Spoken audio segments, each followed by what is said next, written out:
আপনি কি জানেন প্রেম করা যদি পড়াশোনা করার মতো বাধ্যতামূলক হতো তাহলে কি হতো? তখন মায়ের ডায়লগ, আজকে সারাদিন একটাও মেয়ে পড়াসনি, আজ আসুক তোর বাবা। বাবা এসে বলবে, হারামজাদা, তোকে খাইয়ে পড়িয়ে কি লাভ? 10টা মেয়ের মধ্যে 7টার কাছ থেকে জুতার বাড়ি খেয়ে ফিরছিস। স্কুল শিক্ষক বলবে, কাল সবাই 3টে নতুন মেয়ের ফোন নম্বর নিয়ে আসবে।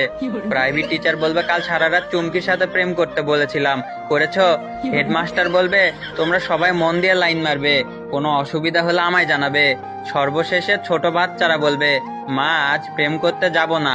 মা বলবে, হারামজাদা, তোর একদিন কি আমার একদিন? প্রতিদিন বলবে প্রেম করতে যাব না, প্রেম না করলে করবি কি?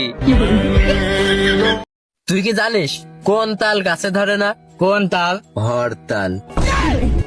আর তুই কি জানিস ডাব না খেলে কি হয়? কি হয়? নাইকেল। আর তুই কি জানিস কোন মাস্টার স্কুলে যায় না? কোন মাস্টার? Grand master. আর তুই কি জানিস কোন গ্রামে মানুষ থাকে না? কোন গ্রামে? টেলিগ্রামে। আর তুই কি জানিস কোন কান দিয়ে শোনা যায় না? কোন কান? দোকান।